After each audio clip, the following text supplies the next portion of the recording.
자기 집에 저녁 식사에 초대했죠. 예수님께서 그 집에 들어갔는데, 특별히 이 바리새인이라고 하는 분파는 유대인들이 바벨론 포로 역사로 이제 바벨론 포로로 끌려갔을 때 제사를 드릴 수 없어서 말씀을 제사로 대체하고 또 말씀을 배우고 회당을 시작하고 이제 거기에서 유래가 됐죠. 그래서 이 사람들은 금식, 기도, 또 어떤 율법적인 자기들의 규율 이런 것들을 중요하게 생각하면서 지키는 유대인의 분파입니다. 특별히 사회적인 존경을 받았고 이스라엘의 그 아주 높은 그러한 하이 클래스에 속하는 사람들이었는데, 그 시몬이라고 하는 사람이 예수님을 자기 집에 초대했습니다. 특별히 그때 초대 문화를 AD 1세기에 보면은 사람을 존경하는 사람을 초대했을 때는 기본적으로 세 가지를 해줘야 되는데, 하나는 들어올 때 입을 맞추고, 또 하나는 애정의 표시죠. 또 하나는 사막 기후이기 때문에 샌들을 신고 다녔기 때문에 물을 줘서 그 물로 발을 씻기는, 종이 있는 사람들은 종이 발을 씻게 해주는 그런 존경의 표시를 표했고, 머리가 많이 메말라 있기 때문에 땀도 나고 그래서 땀 냄새도 많이 나겠죠. 그래서 그 향유, 아주 비싼 향유를 주로 내놓으면서 머리에 붓게 해주고, 그래서 향유 냄새가 가득하게 해주는 뭐 그런 세 가지 정도의 풍습이 있었습니다.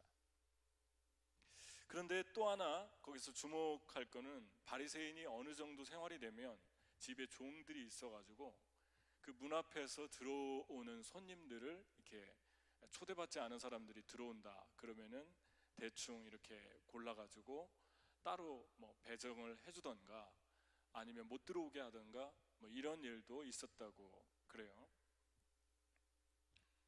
근데 이 집에 들어갔는데 이 시몬이 초대는 했는데 이 세 가지를 단 하나도 하지 않았습니다.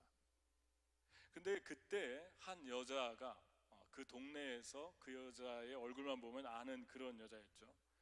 죄인인 한 여자가 그랬으니까. 그러니까 소문난 죄인인 한 여자가 예수님께 와서 입을 맞추고 그 발에 향유를 붓고 이제 먼저 눈물을 흘리고 그 다음 그 발을 눈물을 머리카락으로 닦아주고 향유를 붓고 그 발에 입 맞추는 그런 이야기가 지금 여기에 기록이 되어 있습니다. 근데 그때 이 시몬의 상태를 보면 예수님을 초대하기 전부터 예수님을 무시하고 있었다는 게 그 결정적인 증거가 누가복음 7장 39절에 나오는데, 여자가 이런 행동을 하고 있을 때 자기 마음속으로 생각을 했죠. 이 사람이 만약에 선지자라면, 구약의 선지자라면 자기를 만지는 이 여자가 누구인지를 알았을 텐데 어떻게 이것을 그냥 가만 놔둘 수 있을까라고 정죄를 했습니다. 그러니까 이것을 보면 시몬은 이미 예수님을 초대하기 전부터 예수님에 대해 확신이 없고 뭐 하나님의 아들이라는 생각은 전혀 안 했고, 그래도 혹시 선지자인가, 사람들이 많이 따르는데 선지자인가 이런 생각을 했는데, 역시나 마찬가지 내가 짐작했던 대로 이 사람은 선지자도 아니고 아무것도 아니구나. 그러니까 초대하기 전부터 이 사람은 예수님을 무시했습니다. 그런데 한 가지 여기서 주목해야 될 거는 예수님이 이걸 알면서도 이 집에 가셨다는 것입니다. 우리가 삶에서 힘을 얻고 소망을 갖고 또 내면이 채워지고 이럴 때는 여러 가지가 있는데 가장 능력 있게 우리의 내면을 채우고 치유하고 소망을 주는 것은 사랑하는 사람하고 같이 있을 때입니다. 그러니까 사랑하는 사람들하고 밥을 먹거나 잠깐 얘기를 나눠도 긴장도 풀어지고, 그리고 마음의 미움도 사라지고, 그리고 아주 여유로워지는 경험을 하게 되죠. 사랑이 다 두려움을 쫓아내고 긴장을 풀어주죠. 반대로 내면이 힘들어지고 어려울 때는 미워하는 사람, 정죄하는 사람하고 같이 밥을 먹거나 대화를 하거나 같이 있는 시간이죠. 그 시간이 우리에게 자주 있으면 그 관계 때문에 아주 내면이 황폐해질 수 있습니다. 그러니까 사람은 본능적으로 자기를 좋아하지 않거나 또 무시하거나 또 마음에 이제 별로 그렇게 이 사람이 나를 존경하는 것 같지 않다, 그러면은 본능적으로 꺼려지죠. 그런 사람하고 만나서 같이 있는 것도 꺼려지고 가지 않게 되죠. 두 번 만날까 한 번만 만나고 그렇게 되죠. 근데 예수님이 왜 갔을까? 예수님이 과연 이 사람이 무시하는 걸 모르신 걸까? 그것을 한번 보려고 하는데, 왜 초대에 응하셨을까? 그 이유가 그 다음 말씀에 계속 기록이 되어 있습니다. 이 사람 집에 들어갔는데 여러 사람들이 있고 그 중에 돋보이는 두 사람, 아주 대조적인 사람이 있죠. 하나는 바리새인 시몬이고, 초대는 했는데 마음속으로 정죄하면서 무시하면서 바라보고 있어요. 근데 여자는 죄인인 소문난 여자입니다. 특히 바리새인들은 죄인들이나 세리들이나 뭐 이런 사람들하고는 같이 밥을 먹지 못하게 율법에 그렇게 규정을 해놨습니다. 근데 이 여자가 왔으니까 얼마나 지금 시몬이 불편하겠습니까? 이 여자가 와서 한쪽 구덩이에 서서 바라보는 무리들의, 그때 당시는 초대받지 않은 사람들이 들어왔을 경우에는 저쪽 먼 발치에서 주인과 초대받은 사람, 존경스러운 사람들이 대화하는 걸 지켜봤다고 그러는데, 이 여자가 바짝 예수님께 왔어요. 그러니까 이 사람은 아주 지금 마음이 불편해지고 있는 순간입니다. 그런데 이 여인이 조용히 예수님의 뒤로 가서 섰다고 그러죠. 예수님의 뒤로 가서 발 곁에 서서 울며 눈물로 그 발을 적셨다 그럽니다. 근데 이 말씀을 그냥 훅 지나가면은 쓱 지나가면 안 되는 게, 만약에 이 여인이 예수님의 발을 씻기러 왔다면 예수님의 뒤로 가서 쓰면 안 되죠. 발을 어떻게 만질 수 있을까요? 상식적으로 생각할 때 유대인들은 그 당시에 밥을 먹을 때 앉아 있는 게 아니라 비스듬히 기대서 밥을 먹었는데, 지금도 중동에서는 그렇게 식사를 하죠. 그러면 뒤로 가서 쓰면 발을 씻어주기가 거의 불가능한 상태입니다. 더군다나 서가지고 눈물을 흘리고 그 발등에 떨어진 그 머리카락으로 자기 그 예수님의 발등에 떨어진 눈물을 씻겼다 그러는데, 이게 전혀 계획되지 않은 일인 것을 여러분이 쉽게 알 수 있죠. 눈물을 발에 떨어뜨리려면 예수님의 발 아래 무릎을 꿇어야 되는데 서서 있잖아요. 서가지고 예수님의 발에 눈물을 떨어뜨리려고 계획했다는 것은 상상할 수 없는 일입니다. 어떻게 예수님의 뒤로 와서 예수님의 발에 눈물을 떨어뜨리고 예수님의 발을 머리카락으로 닦을 생각을 했겠습니까? 무슨 말이냐면, 향유를 가지고 온 것, 그것이 목적이라는 것입니다. 향유를 머리에 부으려고 했는데 머리에 부으려고 바짝 용기를 내서 다가갔어요. 다른 주변 사람들이 다 자기를 정죄하고 이상하게 볼 거 다 알면서 간 거죠. 그런데 예수님께 가까이 가다 보니까 예수님의 뒤에 섰는데, 머리를 뒤에서, 예수님의 뒤에서 앉아있는 예수님의 뒤에서 머리에 향유를 붓는 각도는 아주 좋죠. 왜냐하면 향유를 어떤 사람 앞에 정면으로 서가지고 향유를 붓는 것도 실례잖아요.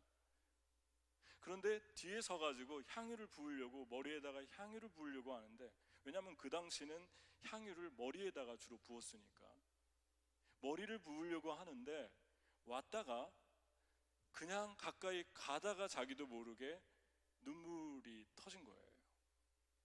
그리고 예수님의 발을 바라보다가 여전히 더러워진 상태, 아무도 씻겨주지 않는 그 모습, 그것과 함께 자기 안에 있었던 죄와 또 상처와 이런 것들이 자기도 모르게 순식간에 터져가지고 그 눈물이 예수님의 발로 계획되지 않은 상태에서 떨어진 거라고 볼 수 있습니다. 그러니까 만약에 이 여인이 예수님의 발을 씻기로 온 것이 목적이다, 그러면 예수님의 제자들의 발을 씻긴 적이 있죠. 물동이를 가져와서 수건을 옆에 차고 발을 씻긴 다음에 수건으로 닦아줬는데,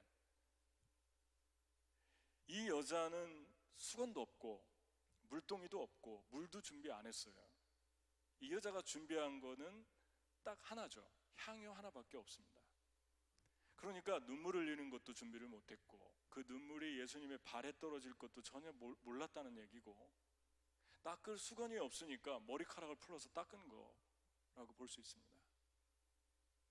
요한복음 12장에도 발에 향유를 부은, 그 예수님의 머리에 향유를 부은 여인이 있는데, 그 여인이 예수님의 머리에 향유를 부었어요.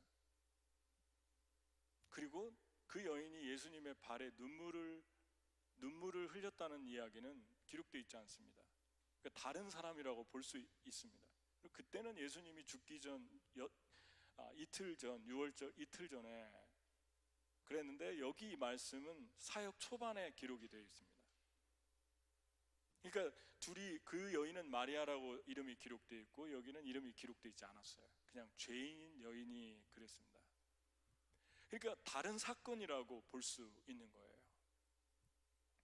그러니까 무엇을 말하는 것이냐면, 이 여인은 그냥 향유 드리러 왔다가 자기도 모르게 주님의 임재 속으로 마치 그 물에서 갑자기 생기는 그 소용돌이처럼, 그 소용돌이, 주님의 임재의 소용돌이 속으로 그냥 속으로 빨려 들어가는 거죠.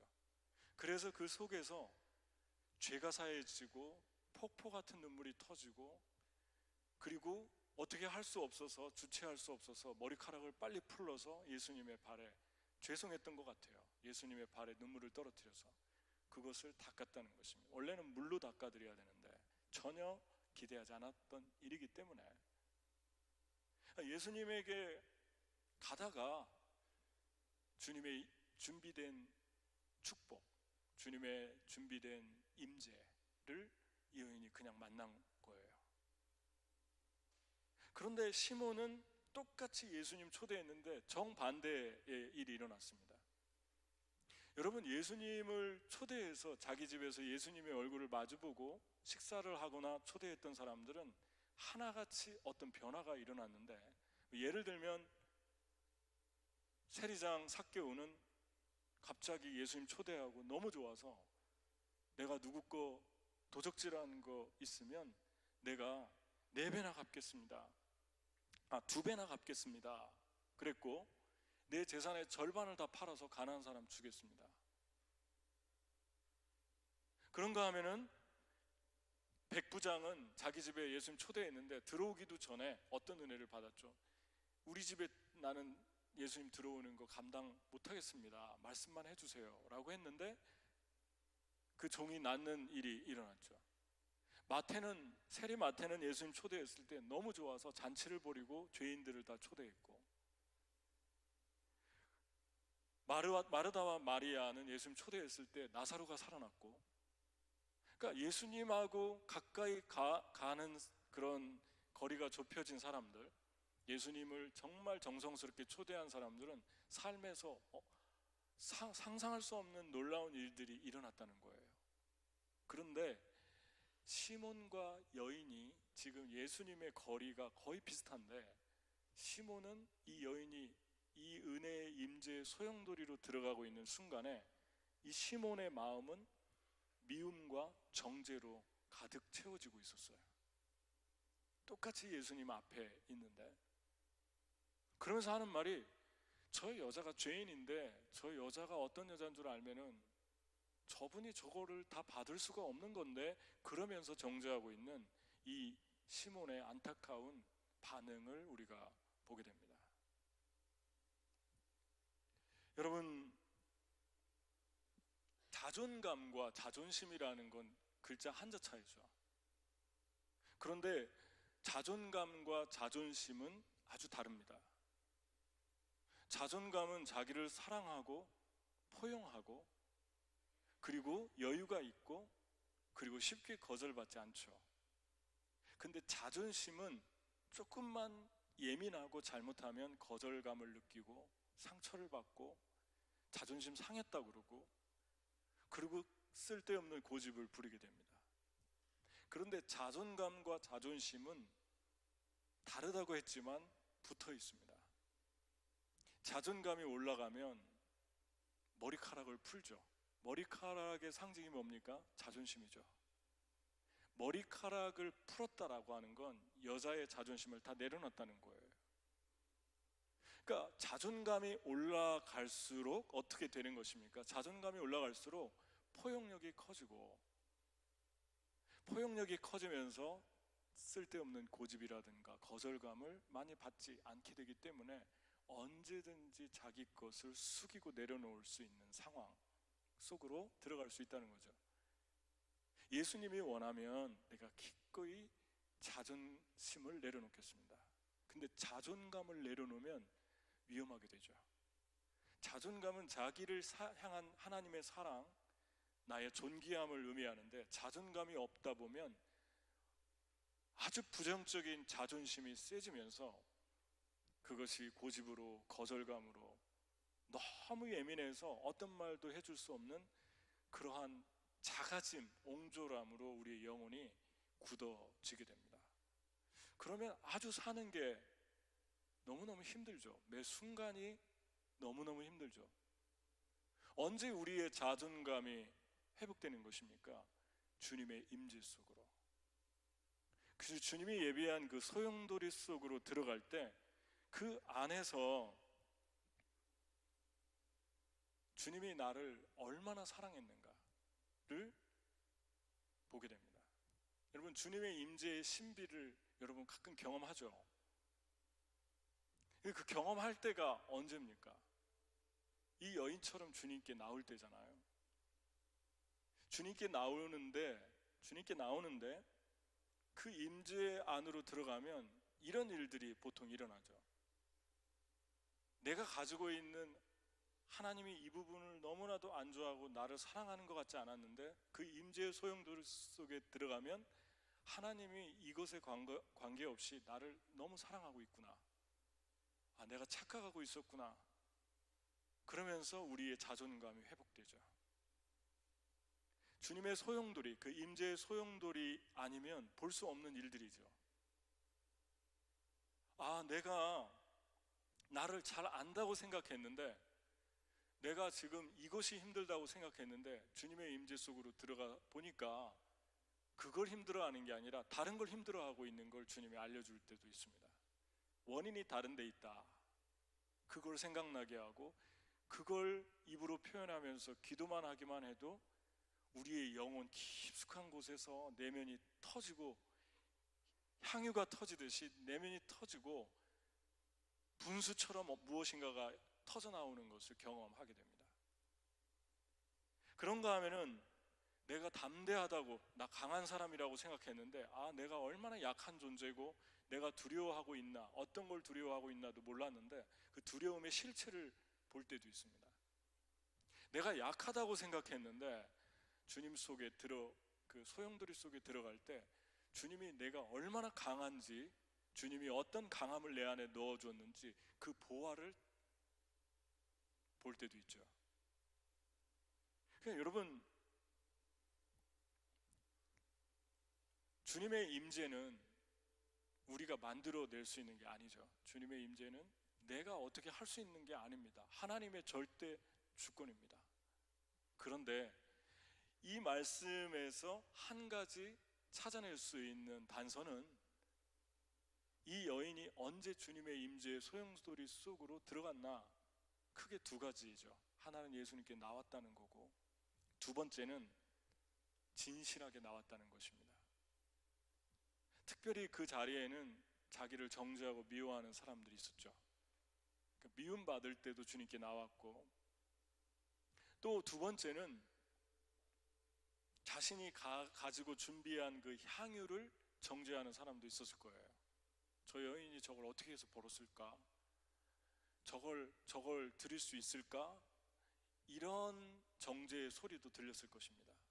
세 번째는 자기 자신의 혐오감을 가지고 있었을 거예요. 이 여인이 분명히. 그런데 그런 속에서도 주님께 나갔을 때 주님이 뭐라고 대답을 했습니까? 시몬이 정죄하니까 500데나리온과 50데나리온 빚진 자 비율을 들었죠. 어떤 한 사람에게 500데나리온, 노동자의 일일 품삯이 한 데나리온이니까 500데나리온이면은 거의 1년 6개월 이상 일을 해야지 벌 수 있는 돈이죠. 많은 금액이죠.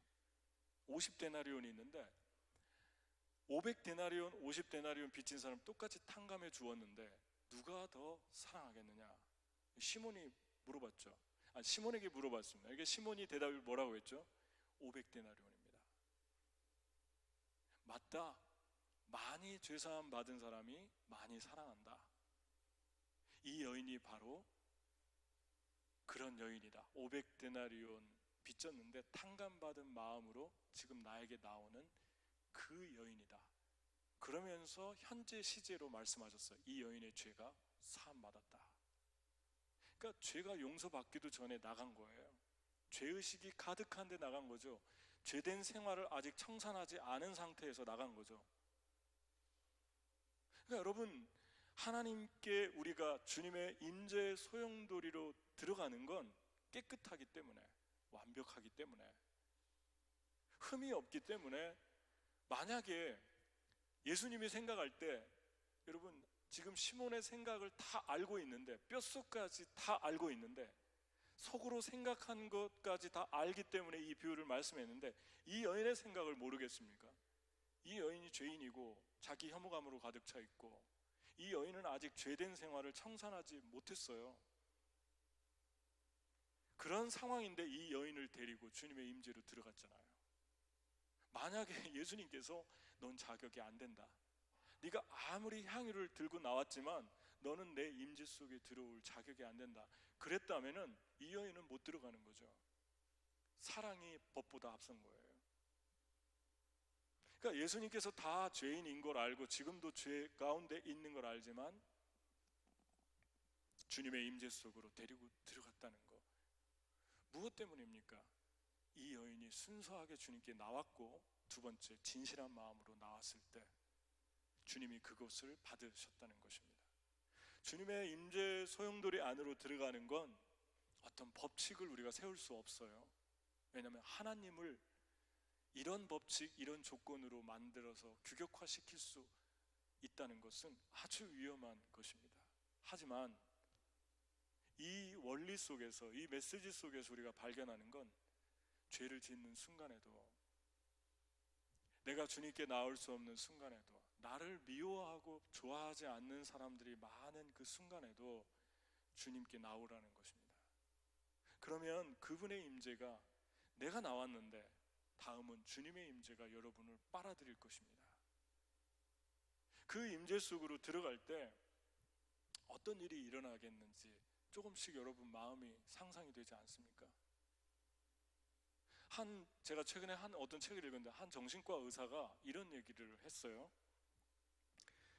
자기 감정이 조절되지 않는 사람의 세 부류가 있는데, 첫째, 폭력적인 행동이 습관화된 사람. 이건 뭐냐면은, 인간에게는 감정 중추가 있는데, 화가 몰리고 마음에 이게 분노가 일어날 때 그 감정 중추가 자기도 모르는 사이에 손해로 그것을 우리의 작은 뇌로 전달시키면 그 손해에서 활성화되면서 감정 중추가, 화가 났던 그 감정 중추가 분해된다는 거예요. 그래서 화가 날 때 심호흡을 하거나 손을 움직이거나 어떤 행동을 하잖아요. 그러면은 화가 풀리는 현상이 일어난답니다. 그런데 어떤 분들은 화가 날 때 실제적인 폭력을 휘두르고, 언어의 폭력, 또 위압적인 태도를 함으로 해서 잠깐 풀리는 것 같은데 그 다음에는 더 큰 다른 감정의 변화들이, 감정 조절이 안 되는 다른 변화들이 연이어서 계속해서 서클처럼 붙어서 따라가는 거죠. 그 감정을 제어하기 위해서 화를 냈는데, 왜냐하면 활성화시키려고 본능적으로 하니까 위압적이 되고 폭력을 휘두르고 뭘 집어차고 했는데, 그 다음 따라오는 다른 감정의 부수적인 것들이 다시 또 감정 중추에 영향을 미치니까 악순환이 계속 되는 거예요. 반대로 여러분과 제가 만약에 이것들을 아름답게 풀 수 있다면, 움직이는데 건강한 방법으로 움직인다면 얼마나 좋겠습니까? 감정 중추가 안정이 되니까. 두 번째, 감정 조절을 못하는 경우는 과거의 상처가 아물지 않은 사람들이라고 그래요. 많이 들어왔던 얘기죠. 우리 안에는 기억을 관장하는 뇌 부분이 있대요. 근데 그것을 의학 용어로 해마라고 그런답니다. 해마, 기억 주머니가 있는데, 이 기억 주머니는 감정 기관과 뇌에서 감정을 주도하는 그것을 편도핵이라고 하는데, 무슨 뇌과 의사 같네요 제가. 그냥 거기 써 있는 대로 편도핵이라고 하는데, 그 감정의 편도핵과 해마가 붙어 있어서 기억이 차곡차곡 쌓이면 감정이 따라서 움직인다는 거죠. 편도핵이. 그러니까 해마와 편도핵이 뗄 수가 없다는 것입니다. 다시 말하면 해마에 안 좋은 기억들이 많이 저장돼 있잖아요.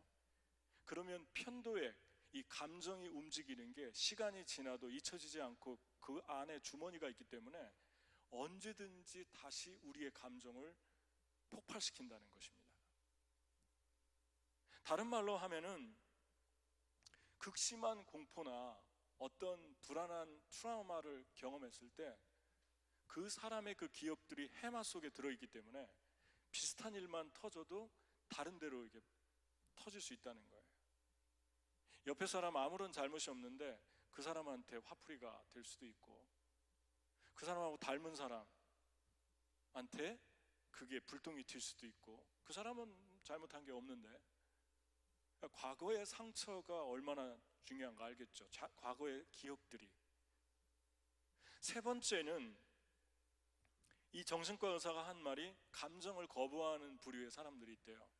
뭐 남자가 뭐 이런 거 가지고, 그런 분들 많이 있지 않습니까? 뭐 사나이가. 근데 나중에 혼자 가서 울고 있고 그러잖아요. 방에서 울고, 우리 아버지들 방에서 문 닫고 걸어 잠그고 울고, 또 혼자 그거 해결해 보려고 이상한 거 마시고 뭐 그러지 않습니까? 이상한 행동하고. 그러니까 감정을 계속 부인하는 거예요. 하나님이 여러분 감정을 왜 주셨습니까? 표현하라고 준 거예요.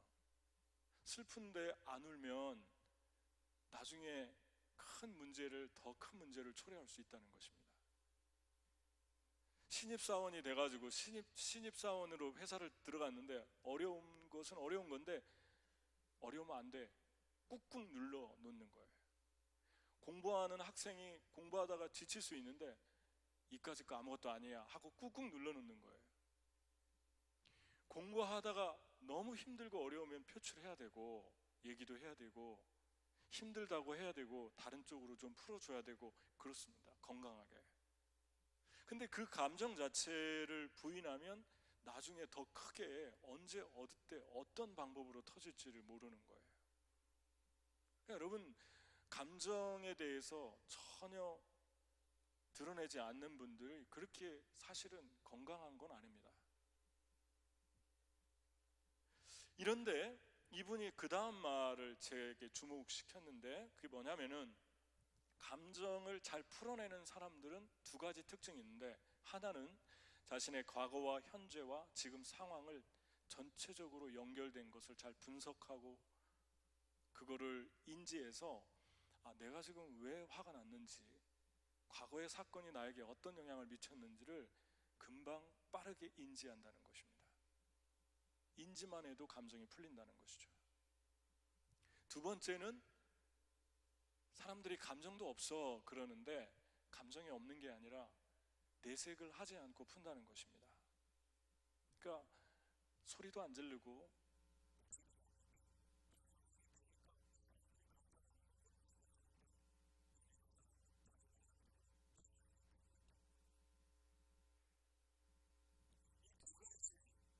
사람들이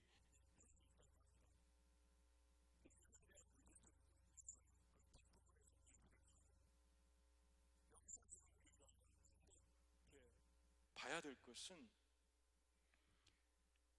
아무리 감정 조절 능력이 뛰어나도 잘 푸는 사람은 잘 푸는 사람 나름대로 또 다른 깊은 스트레스가 있고 풀린 것 같은데 안 풀린 것 같은 것도 있고 표현 전혀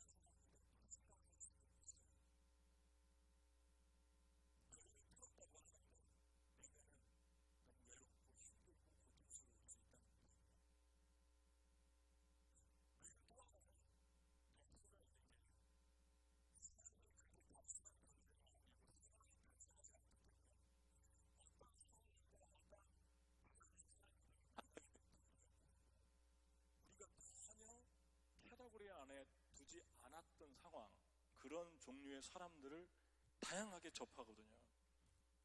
그렇기 때문에 어느 때는 잘 넘어갔는데 어느 때는 못 넘어갈 때가 있고 넘어가긴 넘어갔는데 넘어간 게 아닌 게 있고 이런 것들이 우리 삶에 많이 있다는 것입니다. 이러한 상황 속에서 이 여인의 삶을 보면 이 세 개의 범주 안에 다 들어가 있는 여인이라고 볼 수 있죠. 과거에 상처가 얼마나 많았겠어요. 사람들이 손가락질하니까 얼마나 내면의 해마 주머니에 그 기억의 주머니에 많은 감정들이 쌓여 있겠습니까? 그리고 또 하나는 이 사람이 많은 거절감과 소외감 또 어느 때는 자기 감정을 부인해야만 살 수 있는 그런 현실 그런 것들이 다 이 여인 안에 이 정신과 의사가 말한 이 부분들이 들어가 있다는 것입니다. 그런데 이 여인이 어떻게 주님께 나왔을까? 그것을 주목해 보자는 거죠. 왜냐하면 우리의 삶도 이 여인과 비슷할 때가 아주 많이 있으니까요. 첫 번째 나온 방법을 보면 아주 중요하게 봐야 될 게 있는데 향유를 가지고 나왔죠. 향유는 현금 가치가 있었어요. 식용유, 약, 향수 여러 용도로 쓰였는데 이 현금 가치가 있는 걸 준비해서 나왔습니다. 그러니까 하나님께 나올 때 그냥 아무런 기대도 하지 않고 그냥 무시하는 태도로 그렇게 나오지 않았다는 걸 주목해 볼 필요가 있습니다. 되게 정성스럽게 마음을 가지고 나왔는데 더 중요한 거는 45절에 있습니다. 한번 읽어볼까요? 45절 말씀을 제가 같이 한번 읽어보겠습니다. 너는 내게 입맞추지 아니하였으되 저는 내가 들어올 때로부터 내 발에 입맞추기를 그치지 아니하였으며. 여러분, 예수님이 들어올 때부터 입맞췄다는 것은 무엇을 의미합니까? 기다리고 있었다는 걸 의미하죠. 어떻게 예수님이 들어올 때부터 입맞췄습니까? 이미 그 자리에 와 있었다는 거죠. 여기 영어 성경을 봐도 You did not give me a kiss, but this woman, from the time I entered, has not stopped kissing my feet. 그렇게 얘기하고 있지 않습니까? 그러니까 내가 들어오는 그 순간부터 이 여인은 나에게 입맞췄다. 이것은 이 여인이 이미 예수님이 오기 전부터 이 집에서 계속 사모하면서 기다리고 있었던 간절함을 보여줍니다. 그 여인의 준비 속에서 계속 준비하고 있는 그 사모함 속에서 깊은 하나님의 임재의 소용돌이 속으로 데리고 들어가신 거예요. 그 여인이 예수님께 용기를 내서 가까이 와서 뒤에 섰을 때 그 눈에 띈 것은 머리에다가 향유를 부으려고 했는데 그 눈에 띈 것은 발이 너무 더러운 걸 본 거죠. 왜냐하면 이 주인이 이 발을 씻어줬어야 되는데 이 발을 안 씻어줬으니까 냄새나고 더러운 상태로 예수님이 지금 있는 거예요. 그러면서 이 여인 안에서 죄가 생각나고 더러워진 죄들이 자기도 모르게 그 소용돌이 속에서 회개가 됐고, 그리고 예수님의 발을 씻기는, 머리카락을 푸르게 되는 그 자존감이 회복되는 일들을 우리가 여기서 보게 됩니다. 여러분, 자존감이 회복된다, 주님 안에서 죄가 용서받고 사함을 받는다, 그럼 반드시 그 다음 따라오는 게 있는데, 자존감을 내려놓고 내가 가지고 있는 것으로 예수님 섬기고 싶어지는 마음이 따라오죠. 어떻게 섬길까? 내가 어떻게 주님을 위해서 살까? 주님이 보여주시잖아요. 주님의 발을 보여주잖아요. 더러운 곳, 냄새 나는 곳. 그러니까 주님께 드리려고 하면 보인다는 것입니다. 주님께 드리려고 하면 임재로 들어가고, 임재로 들어가다 보면 내가 무엇을 하며 살아야 될지가 눈에 보인다는 거죠. 그러니까 여러분, 이 말씀에서 중요하게 여러분과 제가 붙들어야 되는 것은, 주님께 나갈 때 여러분과 저의 마음입니다. 여러분과 저의 마음이 하나님께 나갈 때 어떠하냐에 따라서 시몬처럼 될 수 있고 이 여인처럼 될 수 있습니다. 똑같은 시간에, 똑같은 상황에, 똑같은 환경에 둘러싸여 있는데, 여러분은 어떻게 주님께 나가고 있습니까? 여러분, 이 여인처럼 간절함이 있습니까? 여러분, 간절하게 기다려 보았습니까? 주님 기다리고 있나요? 미리 와서 기다리고 있나요? 내가 오늘 주님이 나 찾아오실 거 기다리면서 기다리고 있나요? 주님이 그때 나도 알 수 없는 나의 고통을 보여주고, 나도 알 수 없는 나의 강함을 그 임재 속에서 보여주신다는 것입니다.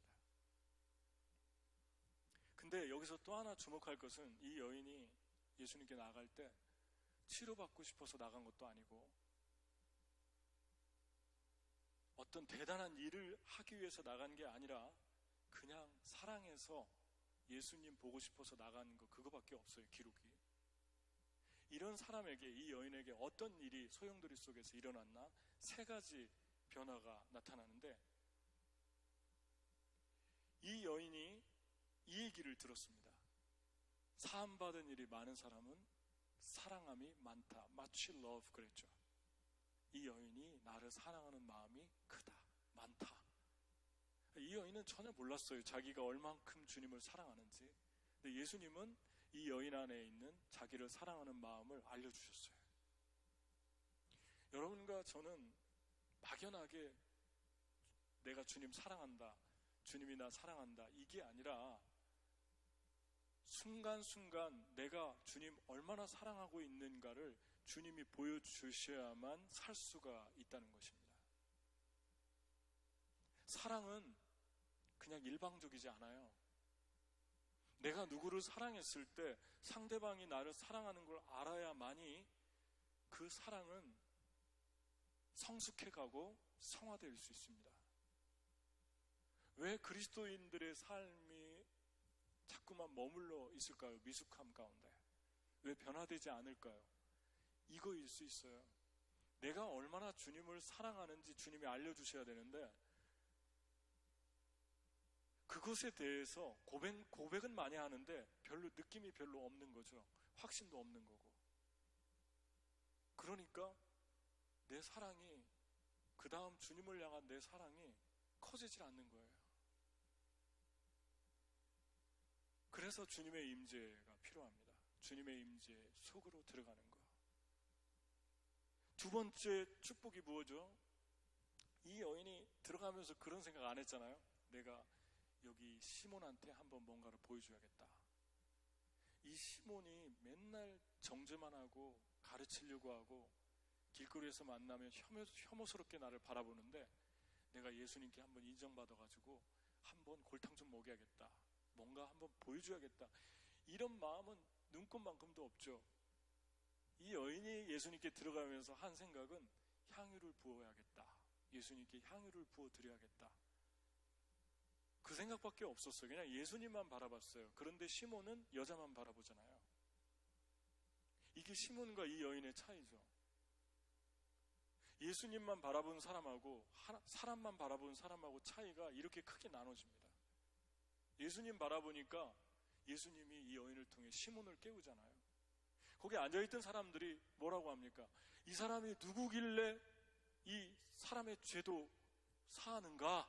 시몬만이 아니라 거기 앉아있는 모든 사람이 예수님에 대해서 이렇게 생각했는데 이 여인을 통해서 그 사람들을 영적인 소경 상태에서 깨우고 있습니다. 그러니까 여러분, 변화는, 하나님의 일은 누군가를 내가 변화시키고 내가 주님을 위해서 일한다는 것은 내가 변화시킨다고 해서 변화되는 것도 아니고 바꾼다고 해서 바꿔지는 것이 아니에요. 그게 하나님께 내어드리는 룸입니다. 내가 오늘 누군가를 작정하고 변화시키기 위해서 많은 지식으로 무장해가지고 지금부터 한번 해보자 하면은 하나님께 룸을 들이지 않는 거고 아무런 일이 일어나지 않을 뿐만 아니라 더 상처받고 돌아올 수도 있어요. 그냥 하나님께 집중하는 거예요.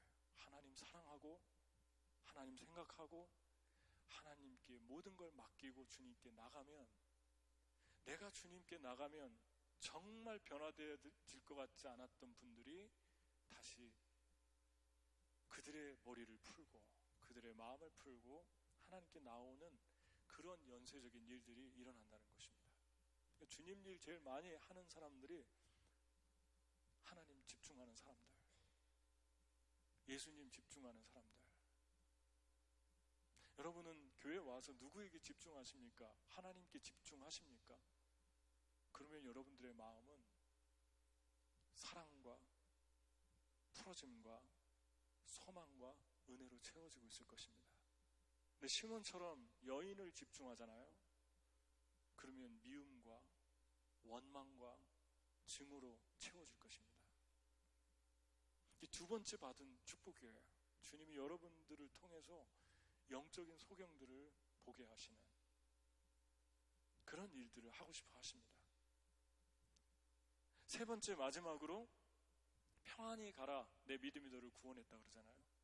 구원과 평안이 같이 따라가죠. 집으로 돌아가는데 구원받았는데 한 가지 증거가 있어요. 평안해진 양심, 평안해진 마음. 이 두 가지가 따라온 것을 볼 수 있습니다. 이 여자가 죄인이라고 그랬는데 많은 신학자들이 해석하기를 이 여자가 몸을 파는 여자였다고 그래요. 그 이야기는 성경에 나오지 않았는데, 만약에 직업이 그렇다면 저녁 식사 후였으니까 이 임재 속에서 나와서 분명히 유혹이 있었을 것입니다. 왜냐하면 그때부터 이 여자분은 일하러 가야 되니까. 그런데 이 여자에게 그 다음 기록이 되어 있지는 않지만, 이 여자에 대해서 그 다음 기록은 없어요. 하지만 분명하게 알 수 있는 건 평안을 주셨다는 것입니다. 근데 이 평안이 어떤 평안입니까? 제자들에게 그랬죠. 내가 너희들에게 평안을 주노니 세상이 주는 것 같지 않다. 내가 세상에서는 환난을 당하나 담대하라. 내가 세상을 이기었다. 세상을 이길 수 있는 힘이 평안이라고 그럽니다. 내가 너희에게 준 평안으로 세상을 이길 수 있다. 주님이 구원만 주는 게 아니라 세상을 이길 수 있는 힘도 동시에 구원받을 때 같이 임하는 것을 알 수 있죠. 구원받았으니까 go in peace, 평안히 가라. 너에게 유혹이, 이 말도 됩니다. 너에게 너의 영혼을 다 휘집어 놓는 유혹이 올 텐데 이미 나는 너에게 내 평안을 주었다. 그러니까 걱정하지 말고 돌아가라. 이 여인을 편안하지 못하게 하는 부분은 너무 많아요. 지금 해결되지 않는 게. 여러분, 예수님께서 이 여인의 먹고 살 것을 해결해 주셨습니까? 예수님께서 지금 이 여인에게, 이 여인을 정죄하고 무시하는 사람들을 혼을 내주셨습니까? 아무것도 해준 게 없잖아요. 이 여인에게 해준 것은 주님의 임재 안으로 데리고 들어간 거였고, 주신 평안, 그거밖에 없어요. 그런데 주님이 줄 것 다 주었다는 것입니다. 엄청난 하나님의 은혜가 이 여인에게 임한 것을 우리가 보게 됩니다. 여러분, 시몬에게 있어 이 여자는 하나님이 사랑하면 안 되는 여인이고, 이 여인에게 있어 시몬은 하나님이 축복하거나 사랑하면 안 되는 위선자예요. 다시 말하면 여인의 입장에서 보면 왜 하나님이 축복해서 안 될 사람하고 같이 밥을 먹느냐 이거죠. 시몬은 위선자고 겉으로는 번지름하지만 내면은 위선으로 가득 차 있는 사람인데, 초대해놓고 미워하는 사람인데, 이 여인의 입장에서 보면은 왜 예수님이 이런 사람하고 밥을 드실까? 예수님도 위선자인가? 사랑하지 않으면서 같이 앉아가지고 저녁 시간을 보내나? 다 알고 있으면서. 그런데 시몬의 입장에서 보면 이 사람은 어떻게 해서 돈을 벌었는지도 모르는데 그 향유를 예수님이 다 받으시네? 이렇게 되는 거죠. 무엇을 말하는 것입니까? 주님이 다른 사람 다 축복하는 건 볼 수 있는데, 내가 내 규격에 맞지 않는 사람이 있는데 그 사람과 친하고 그 사람 축복해주고 내게 없는 것도 채워주면 우리는 되게 힘들어해요. 견딜 수가 없어요. 주님이 이 장소에 온 결정적인 이유입니다. 나는 시몬도 사랑한다. 이 여인이 받아들여야 될 이야기입니다. 예수님이 이 시몬이 자기를 미워하는 거 몰라서 간 게 아니라고 했죠. 왜냐하면 시몬의 마음을 그대로 표면으로 다 들춰냈으니까. 이건 무슨 말입니까? 예수님은 한 사람의 죄를 볼 때 똑같이 본다는 거예요. 사랑은 저 사람이 이런 죄도 짓고 저 사람 나쁜 사람인데 공감을 하는데요, 공감을 못하는 게 아니라 공감을 하는데 어디서 사랑이 차이가 납니까? 예수님의 사랑과 우리의 사랑의 차이가 어디서 납니까? 반응이 다른 거죠. 그러니까 얼마나 그 사람이 사람을 정확하게 보느냐 안 보느냐, 거기에 문제가 있는 게 아니라 똑같이 한 사람의 눈에 보이면 다른 사람의 눈에도 잘 보이게 돼 있어요. 예를 들면 한 사람이 교만하면 다른 사람 눈에도 그 사람의 교만이 잘 보이죠. 공통적이기 때문에 사람 보는 눈이. 그런데 왜 사랑이 차이가 날까요? 반응하는 게 달랐어요. 작은 것에서 차이를 내죠. 예수님은 어떻게 반응했죠? 시몬아, 그랬습니다. 시몬아. 정죄하니까, 그 여인을 정죄하니까 시몬아, 이 말 한마디가 예수님의 부드러움과 온유함과 시몬을 향한 사랑이 들어있습니다. 그리고 너 나쁜 놈이다 이렇게 얘기하지 않고 50데나리온, 500데나리온 빚진 거를 얘기하면서 스스로 보게 해줬어요. 부드럽게. 이게 예수님의 반응이었습니다. 그러니까 여인은 편안해지려면 이거 받아들여야 되는 거예요. 예수님이 여인에게 메시지를 주는 거예요. 너도 시몬의 마음을 가질 때가 있고, 시몬은 너도 여인 같은 삶을 살 때가 있다. 그러니까 시몬같이 느껴질 때, 너의 내면 안에서 시몬을 볼 때, 너의 내면 안에서 여인을 볼 때 나에게 나와라. 그 메시지를 주기 위해서 이 장소에 가신 거죠. 여러분과 제가 인정해야 될 거, 그게 중요한 게 아니라 반응해야 될 거, 그게 중요한 것입니다. 인정은 똑같이 할 수 있어요. 그런데 반응은 달라집니다. 여러분, 반응은 작은 거예요. 화가 나고 마음에서 끓어오르는 건 다 똑같을 수 있는데 예수님은 달랐다는 것입니다. 여러분, 이 여인의 모습 속에서, 또 이 시몬의 모습 속에서 정신과 의사가 얘기한 것처럼 감정 잘 다스리려면 두 가지 하라고 그러는데, 하나는 자신을 잘 보고 왜 화났는지 과거, 현재, 그리고 미래 다 통합적인 인지 능력, 그 다음에 소리내지 않고 조용히 처리하는 거, 이 두 개 다 아는데 중요한 건 그게 안 된다는 거예요. 누가 뭐 모릅니까? 그죠? 우리도 잘 알 때가 있죠. 그런데 안 되는 거는 안 되는 거예요. 됐다가 안 될 때도 있고 안 될 때가 될 때도 있는데, 그러니까 그냥 죄송하지만 이런 책들이 인간의 깊은 영적인 문제까지 해결해 주지 못한다는 것입니다. 이것이 성경과 세상 지식의 한계, 성경을 뛰어넘지 못하는, 성경을 꼭 붙들어야 되는 이유 중에 하나입니다.